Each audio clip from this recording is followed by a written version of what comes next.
Bonjour à tous, je suis Caroline Bindel, je suis ravie de vous accueillir dans Cité Radieuse.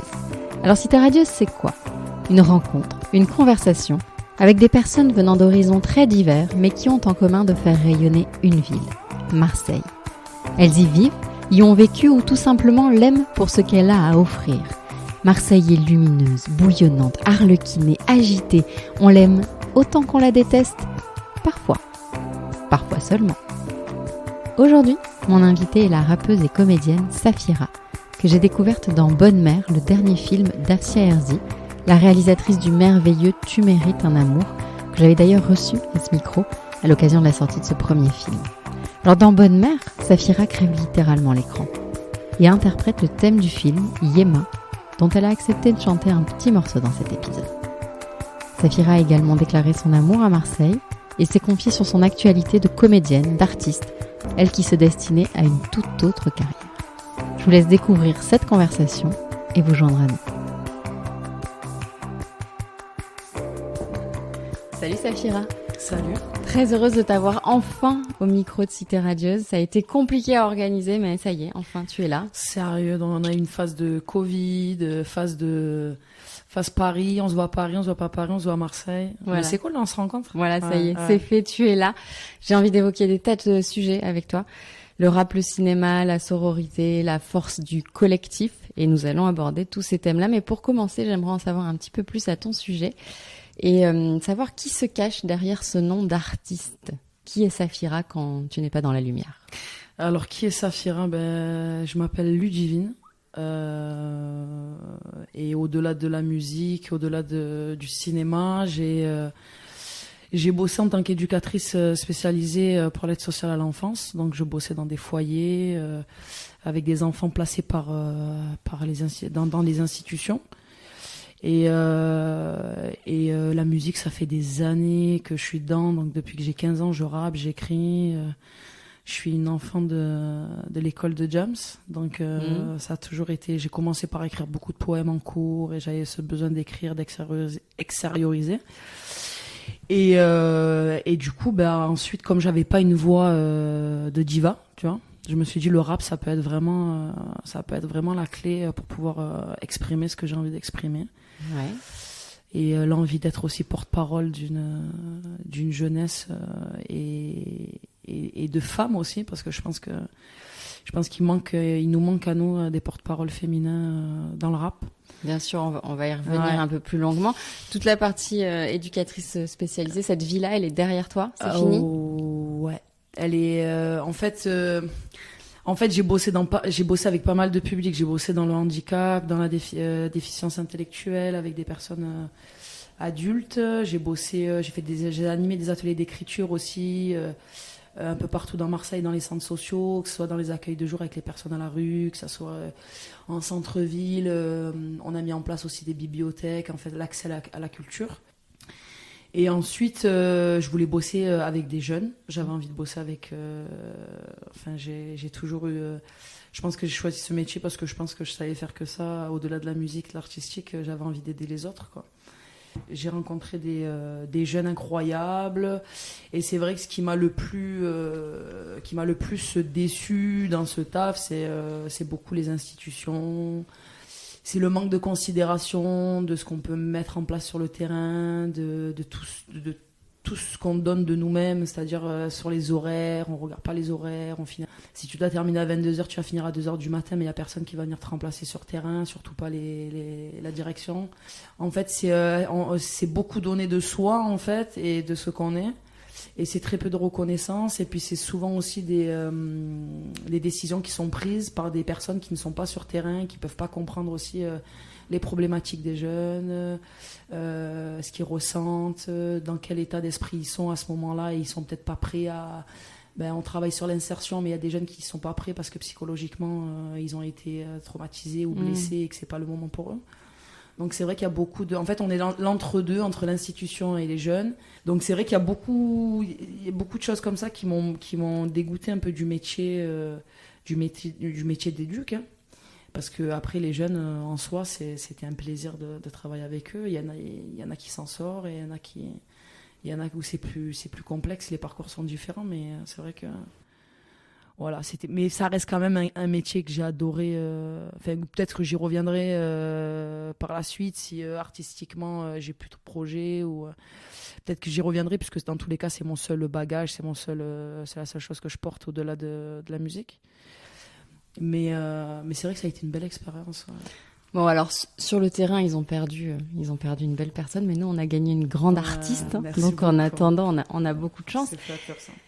Je voulais revenir au fil rouge de ce podcast qui est Marseille. Ouais. Qu'est-ce qui te vient spontanément à l'esprit quand tu penses à cette ville? Qu'est-ce qu'elle représente pour toi? C'est l'amour de ma vie, Marseille.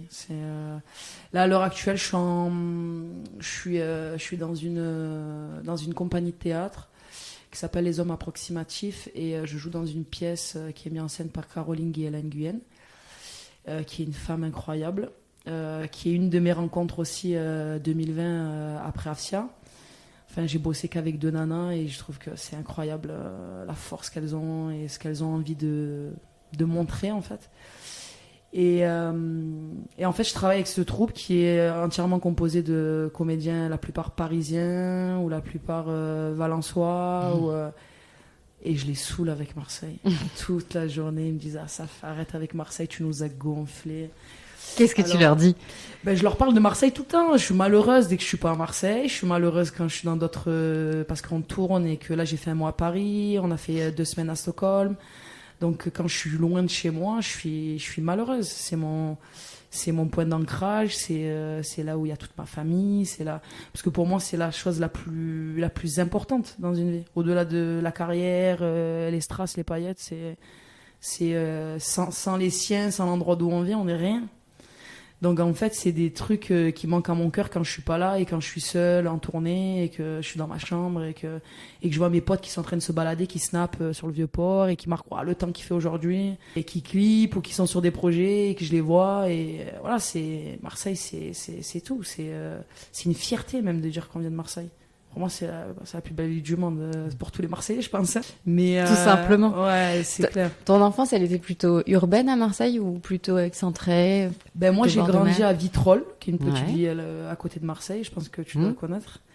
J'ai grandi à Vitrolles. On était dans des quartiers populaires avec mes parents. Et ensuite, ils ont essayé de nous emmener ailleurs que des quartiers populaires. Donc, on a grandi au vieux village après. On est parti, je crois que je devais avoir 7-8 ans. Mes parents, ils avaient acheté un appartement à l'époque.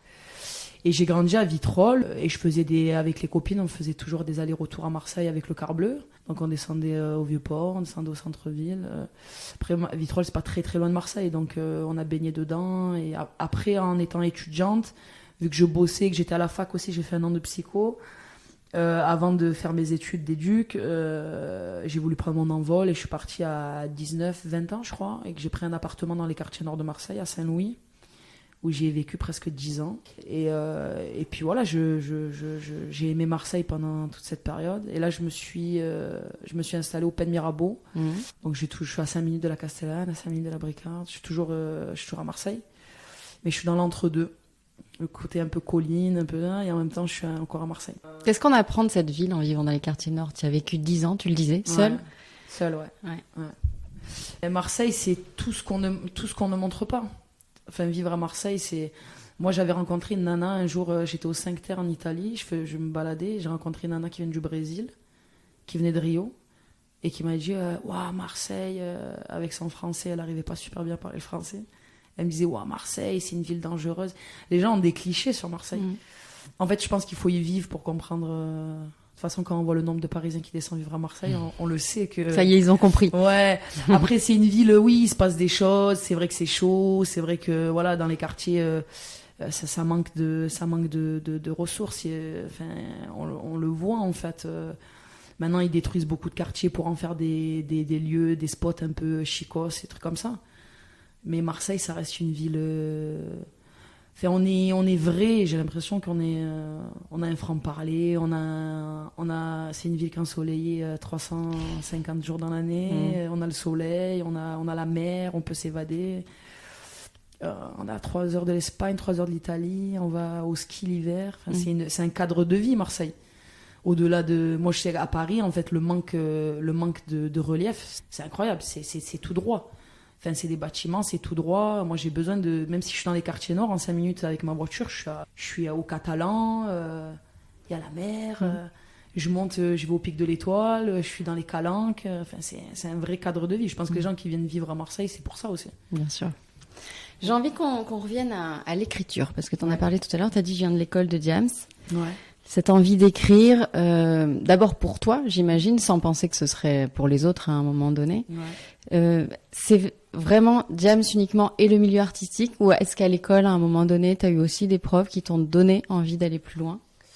On a fait des cours de musique comme partout, tu sais, on a acheté notre flûte et on a joué à la flûte, quoi. Ouais, ça aide pas. Mais c'est vrai, non, j'ai pas eu trop en fait, les cours de musique, ça a commencé vraiment au lycée, le rap, et les cours de musique, c'était au collège, donc au lycée, j'en avais plus trop. Mais en fait, je suis passionnée par l'écriture au-delà de la musique.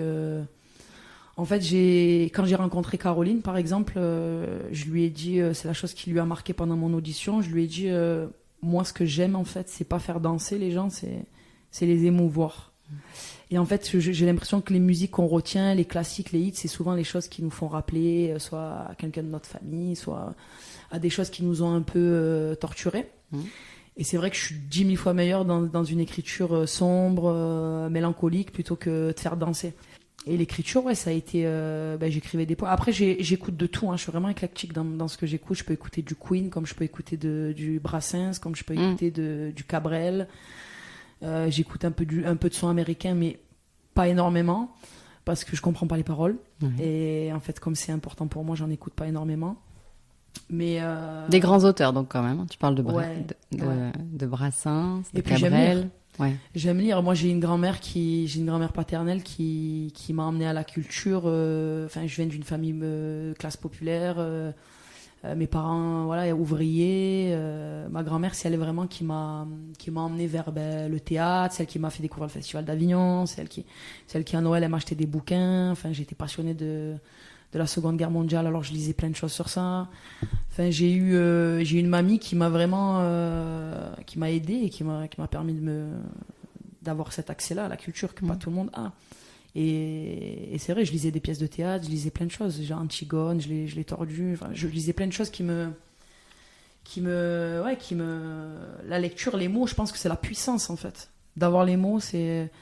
Enfin, tu peux te faire passer pour un teubé du moment où tu sais bien t'exprimer, tu mets tout le monde d'accord, quoi.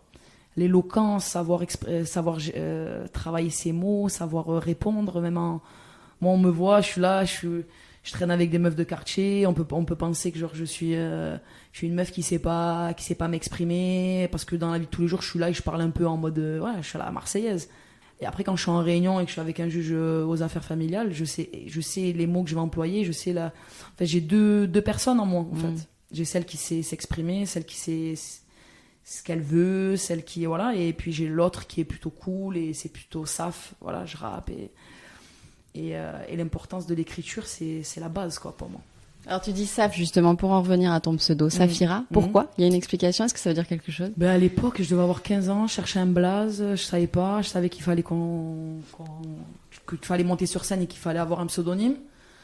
Et j'avais une amie d'enfance qui s'appelle Mélissa qui m'avait dit moi j'ai une pote à moi qui s'appelle Sephora. Et après il y avait l'histoire du saphir, elle me dit je sais que t'adores Jams et tout, Jams, le saphir, nanana. Et après, elle m'a dit, pourquoi tu fais pas un mix des deux, Sephora, Saphir, Saphira. Et puis c'est resté comme ça. Au début, dur de se l'approprier, parce qu'un blaze, c'est dur au début. Les gens, tu vois, je m'appelle Saphira. Enfin, même toi, dans ta bouche, ça sonne bizarre. Et maintenant, c'est la vie de tous les jours. Les gens, ils m'appellent Saf. Voilà, dans le artistique, même au théâtre, tout le monde m'appelle Saf. Fait que dans la vie de tous les jours, les gens, ils m'appellent Lulu, qui m'appellent Ludivine, ma mère. Ouais, qui t'ont connue petite. Ouais, qui m'ont connue petite. Bien sûr. Voilà. Mais Saf, ouais, ça reste vraiment...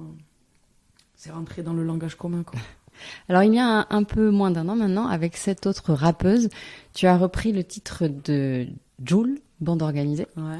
Donc, une façon de pointer du doigt qu'il y avait trop d'hommes, en fait, dans cette bande. C'est important pour toi de faire avancer cette cause-là ? Ouais, carrément. En fait, on s'est rendu compte que dans la tracklist de l'album de bande organisée, il y avait que Kenya Arcana qui représentait Marseille.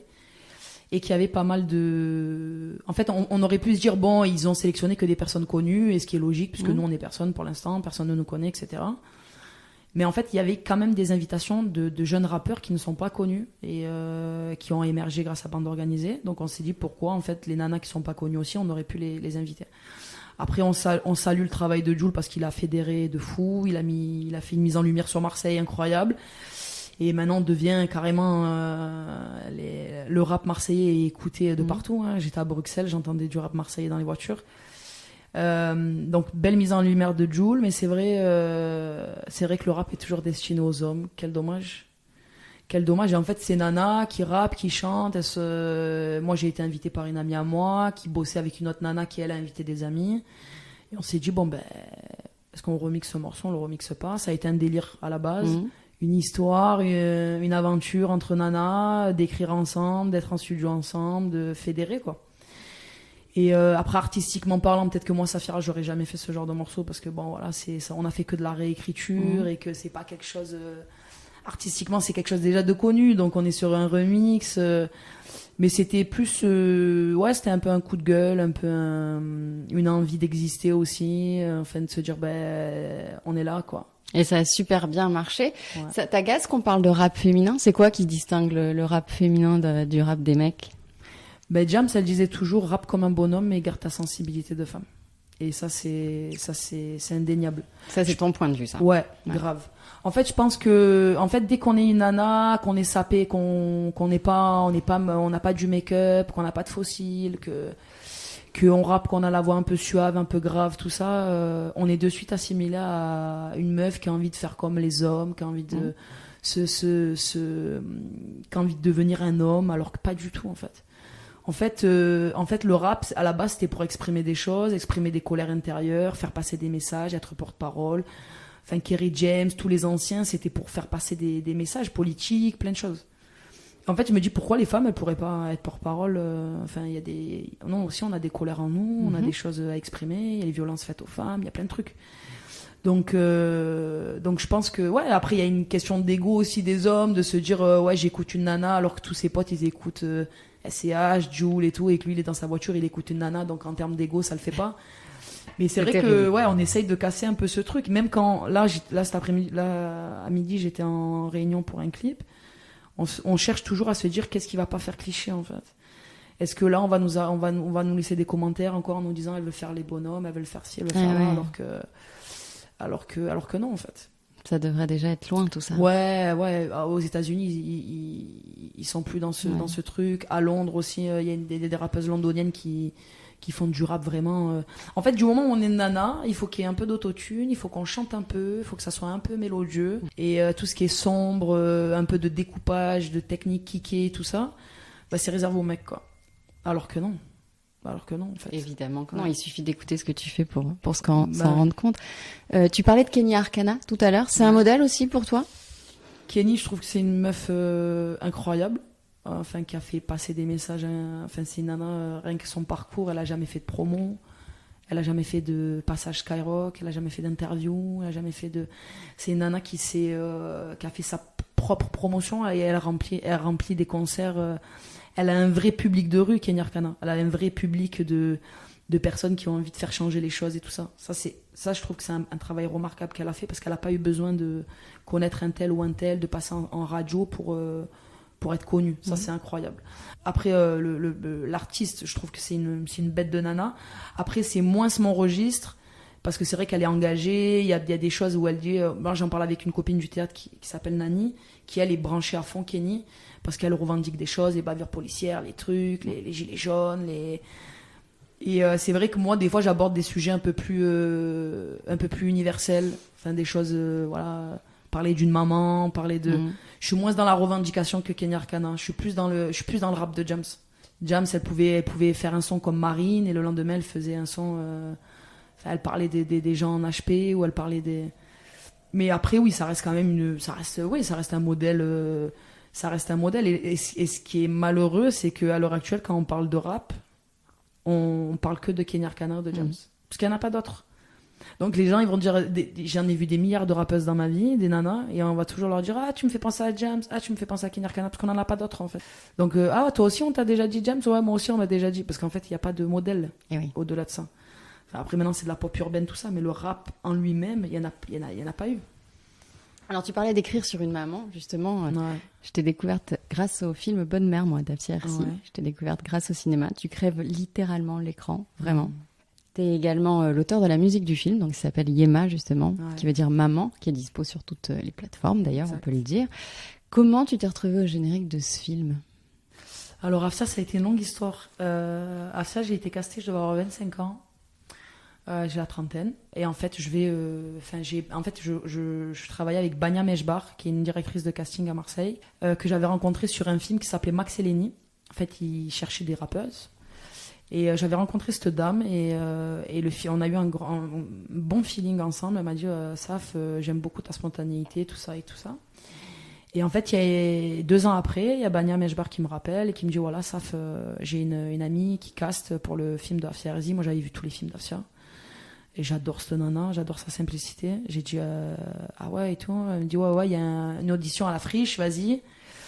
Donc je loupe le premier rendez-vous parce que bon, j'y prête pas trop importance. Et puis finalement j'y retourne le lendemain. Et puis je suis castée par cette nana qui me regarde et qui me dit bon écoute, tu corresponds pas au rôle, tout ça. Et en fait il y avait un gars derrière qui était en train de filmer. Je pensais que c'était un stagiaire. Et il m'invite à aller fumer une clope en bas. Et il me dit voilà, moi je suis Mohamed Hersi, je suis le frère d'Afsia. Il me dit écoute, moi j'ai fait des rushs de toi là et je vais les envoyer à ma sœur ce soir et je te recontacte. J'ai dit ok. Donc moi j'étais restée sur le truc non c'est mort. Elle m'avait dit je te garde pour de la figure, pour des trucs comme ça. J'avais dit ok. Et en fait il m'appelle le soir, il me dit voilà j'ai eu ma sœur en FaceTime. Afsa elle te kiffe. Il faut qu'elle te rencontre et elle te veut pour le film tout ça. Donc on s'est vu à plusieurs reprises à la Friche. On a fait des essais avec d'autres nanas parce qu'on est une bande de 4 filles à l'intérieur. Donc elle a fait plusieurs essais, elle a choisi ses comédiennes. Après on a eu un long temps d'attente avant qu'elle démarre Bonne Mère. J'ai dit à Afsia voilà écoute moi je suis dispo, tu m'appelleras quand tu seras dispo. Et on s'est toujours eu au téléphone, texto, on prenait des nouvelles tout ça.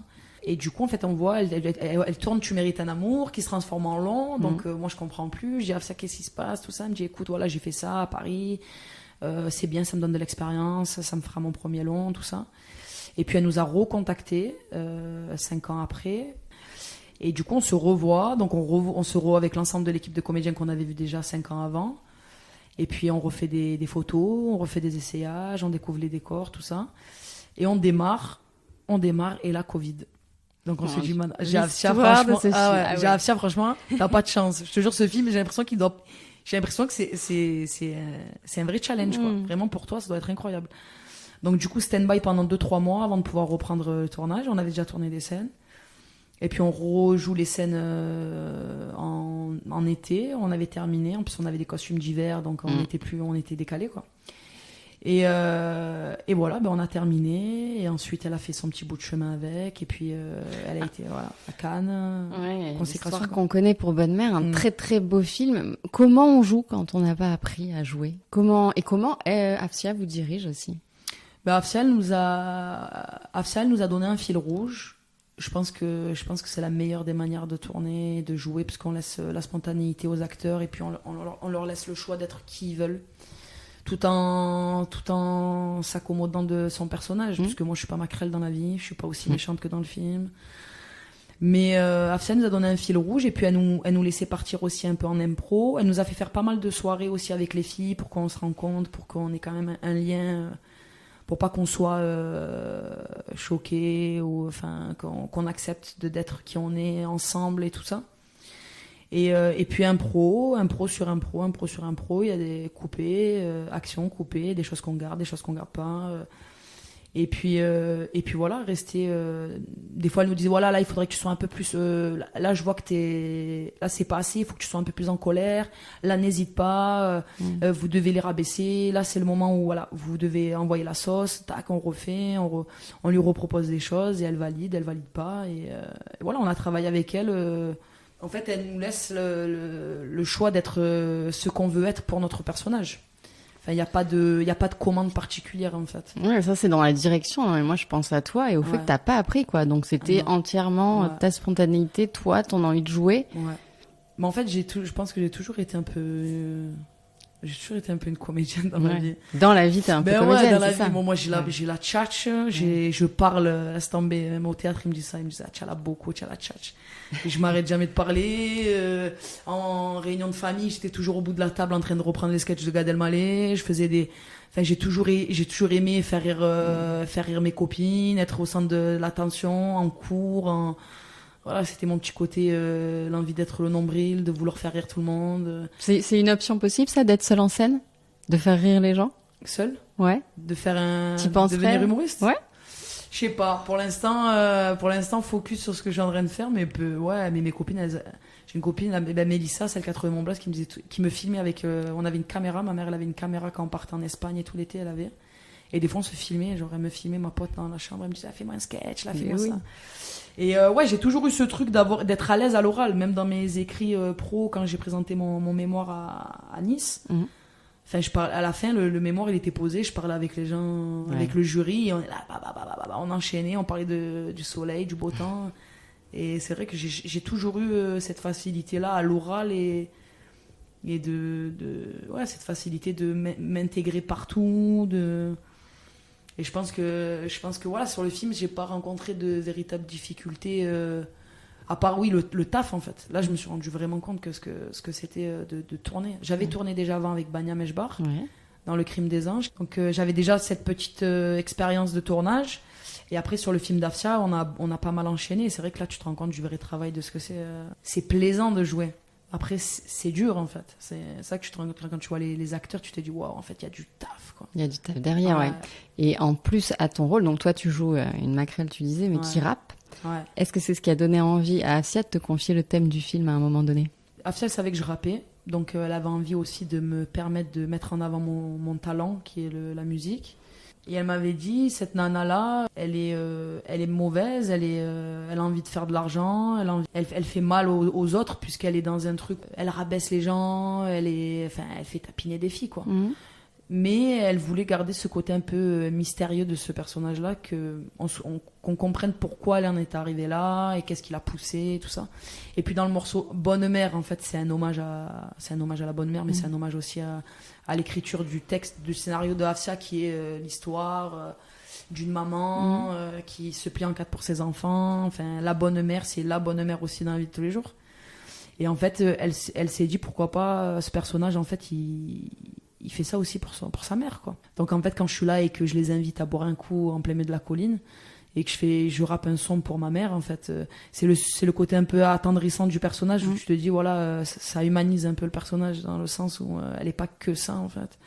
Et puis elle a fait ça aussi pour sa mère et que voilà, elle avait des choses à payer, elle avait des choses à... Et puis en fait, le son devait être juste un son du film, c'est-à-dire elle savait qu'elle allait me filmer en train de rapper, tout ça.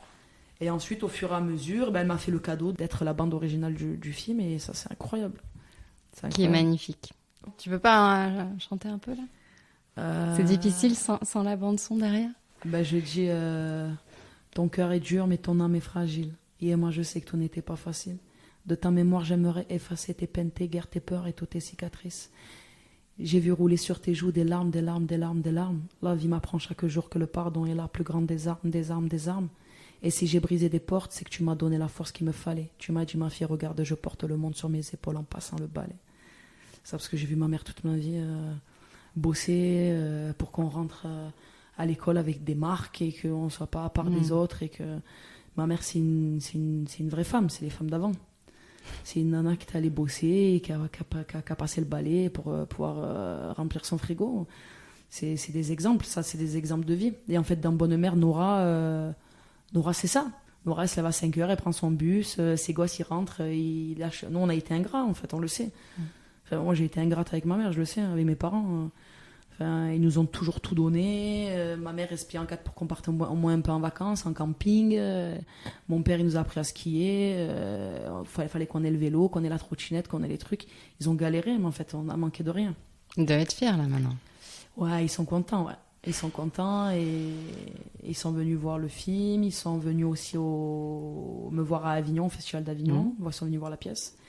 Et puis ma grand-mère aussi paternelle qui a fait que pleurer. Elle était là. En fait, ma grand-mère, elle est cinéphile. Elle était directrice d'un cinéma à Vitrolles qui s'appelle Les Lumières.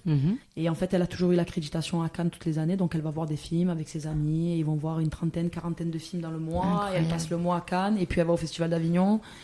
Et en fait, elle avait déjà son accréditation. Donc, quand on a diffusé le film au Palais des Festivals, elle était là. Et ouais, elle était en larmes parce qu'elle est fière, ouais, elle est contente. Mais c'est un cadeau pour moi.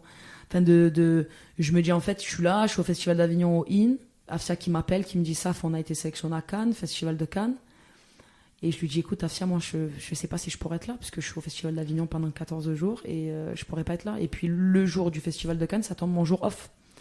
C'est fou. Et je me suis dit, quoi, faire le Festival d'Avignon, faire le Festival de Cannes, jamais j'aurais pensé de ma vie le faire.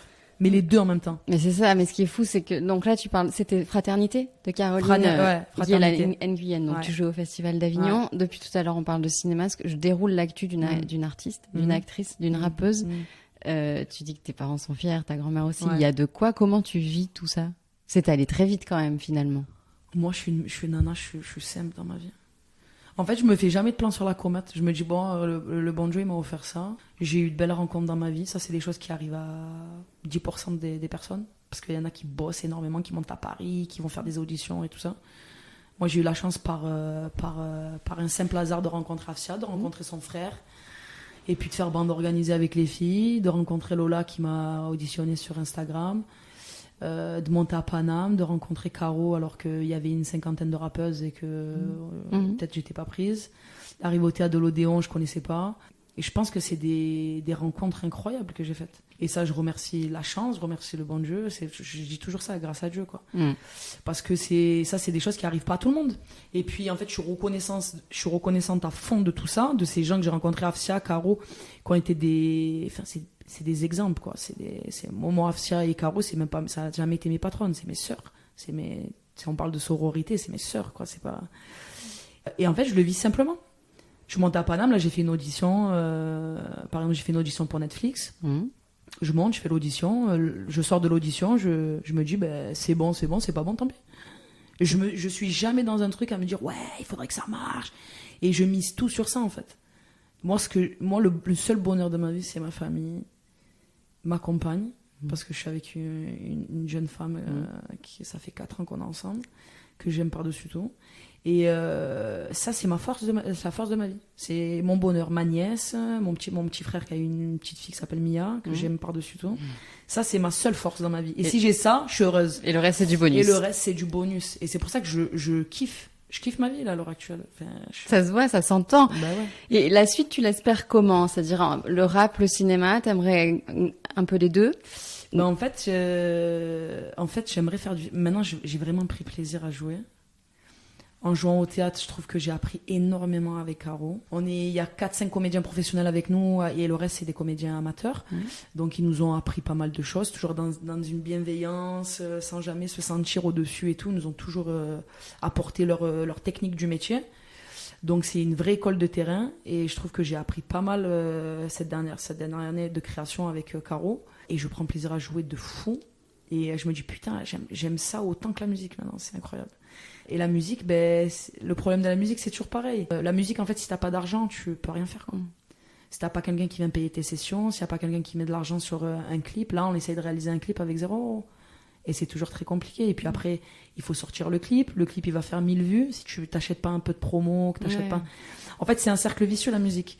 Mais tu continues d'écrire. Mais bien sûr. Ouais. Et là, je suis sur un solo que je vais clipper quand je rentre de Madrid. Et là, j'ai un son en collaboration avec Lil So aussi, qui est ma petite sœur de la Castellane, que j'adore. J'adore cette nana. Donc, en fait, j'ai plein de... La musique, en fait, dès que je suis pas au théâtre et que je suis pas au cinéma, je bosse musique. Je suis au studio, je grade, je fais... Un peu, je me dis, en fait, l'un ou l'autre m'aidera pour la suite, en fait. Bien sûr. Mais je lâche pas, j'écris. Donc en ce moment, c'est casting. Tu parlais de Netflix. C'est quoi ton actu? Le théâtre, c'est fini là pour l'instant ou ça tourne encore? Le théâtre, en fait, on est en tournée pendant 2 ans. Donc là, je reviens d'1 mois et demi à Paris. On a fait Stockholm et Avignon. Et donc, la phase de créa d'1 an, elle est passée. Là, maintenant, c'est que des représentations. Et on joue en mars à la CRI à Marseille. Ah. Et d'ailleurs, tu auras une invite, hein, tu viendras. Ah bah, je serai là. Et il y a une longue tournée qui nous attend, européenne et internationale. Donc on va jouer dans pas mal de villes européennes, Berlin, Hambourg, Milan, Rome, Lisbonne. Voilà. Et là, il y a même le Canada qui est venu nous voir à Paris, le Japon, la Corée. Enfin voilà, il y a un truc qui se passe incroyable. De toute façon, Caro, sa pièce d'avant, Saigon, elle est partie à l'international grâce à cette pièce. Ils ont fait la Biélorussie, l'Australie, ils ont fait le Vietnam, ils ont joué un peu partout. Et en fait, c'est ce qui l'a propulsé aussi à l'international. Donc la Fraternité, je pense qu'il va y avoir une super tournée aussi. Donc en fait, je suis entre les deux et dès que je rentre, là maintenant, c'est chill. Parce que Paris, c'était 1 mois et demi. Là maintenant, c'est 4 jours par-ci, 3 jours par-là. Donc je suis plus à la maison, je prends plus le temps d'écrire, de faire un peu de musique et de me consacrer à d'autres trucs. Hein. Alors justement, quand tu reviens à Marseille, comme en ce moment, est-ce que tu as des endroits que tu aimes particulièrement et que tu souhaiterais partager avec nous ? Quand je rentre à Marseille, déjà je rentre à la maison, ça fait dans son appartement, dans le WC Goda, c'est roi des Netflix. C'est déjà très bon. C'est le pied total, tu vois. Après Marseille, je vais me balader souvent vers chez ma mère. Ma mère, elle habite à la Couronne. Après Saucé-les-Pins, tout ça, j'ai beaucoup de famille là-bas. Donc là, il va y avoir la saison des asperges, on va aller ramasser les asperges. Et voilà, ouais, je me balade, je suis un peu chez ma grand-mère aussi à Vitrolles, je suis souvent au studio. Donc ouais, je suis un peu partout, quoi. Je suis un peu partout. Après, j'ai pas de spot spécifique. Ni d'adresse fétiche de resto, de... Là, j'ai essayé la table d'Augustine. Ouais. J'ai pas mal aimé. J'ai une copine qui m'a parlé de Georgia aussi. J'adore la truffe. Donc, je pense que je vais aller mettre un pied là-bas. Et puis, j'aime bien me balader à Carré, sur le port de Carré. J'aime bien manger là-bas. J'aime bien... je trouve que c'est reposant, Carré. J'aime bien. Alors, pour finir, les traditionnelles questions de Cité Radieuse. Je vais te demander d'y répondre le plus spontanément possible. Si Marseille était une image. Bonne mère. Si Marseille était une chanson. Si Marseille était une chanson. Bande organisée version féminine. Non, mais c'est vrai que bande organisée, c'est hyper fédérateur. Hein. Il en a fait un truc. Et puis moi, je pense aussi, c'est pas une chanson, mais les chants du Vélodrome, c'est vraiment Marseille, quoi. T'es supportrice ? Ouais, à fond. T'étais là, t'étais au stade hier soir ? Non, j'étais pas au stade. Mais on est lendemain de OM-PSG. Là. J'ai acheté le Pass League sur Amazon, ça m'a coûté 13 balles. Et j'ai regardé le match vers la fin parce que j'étais invitée chez ma belle-mère à manger. Donc du coup, j'ai vu la fin de la deuxième mi-temps et c'est incroyable ce qu'on a fait. Ah, t'es fière ? Je suis fière. On a un carré d'or en face de nous avec Messi, Mbappé, Neymar et toute la clique. Et nous, on est là avec nos joueurs et on a fait le taf. On a fait 0-0, on aurait pu marquer, mais au moins on a montré qu'on prend pas un but chez nous, quoi. Et ça, c'est beau, ça. L'ambiance au stade est quand même dingue. Ouais. On la conseille à tout le monde, au moins une fois. Ouais, et puis le amateur Vélodrome, ou pas de foot. Ouais, c'est clair. Magnifique le stade du Vélodrome. C'est comme le stade de Barcelone. Enfin, il y a des ambiances comme ça. Je sais pas ce qu'il en a pensé, mais si, hier soir, de cette comparaison. Ouais, sérieux. Ça a dû lui faire drôle. Et si Marseille était un film ? Si Marseille était un film, c'est chaud, ça. Bonne mère. Je suis d'accord. Bonne mère. Et ton expression marseillaise préférée ? Mon expression marseillaise, c'è fatigué, tiens. De longis, c'è fatigué. On va traduire peut-être pour ceux qui comprennent c'è pas. endormi, c'è de tension, c'è fatigué, c'è rien compris à la vie, voilà, c'est ça, hein. C'è fatigué, je vous dis tout. C'est gentil. Ouais, en général, c'est gentil. Après, j'aurais pu donner des insultes marseillaises qu'on dit tout le temps, parce que c'est les Marseillais, elle va te faire enculer, ça c'est des trucs vraiment... Puisqu'on parlait du stade. Ouais, mais parce qu'on est entier, on est comme ça, nous, on parle... Mais... on va rester sur Tiens fatigué. Ouais, Tiens fatigué. Qui me va bien. Safira, merci 1000 fois de merci m'avoir à toi, accordé un peu de ton plaisir. temps. C'est un vrai plaisir. Merci pour Bonne Mère, vraiment. Ouais. Tu illumines ce film et ça a été une révélation. Gentil. Et longue vie à toi. Ouais, et j'espère à une prochaine fois pour la suite de tes aventures. Merci à toi pour ton accueil, ton café. Avec grand plaisir. Salut Safira. Ciao.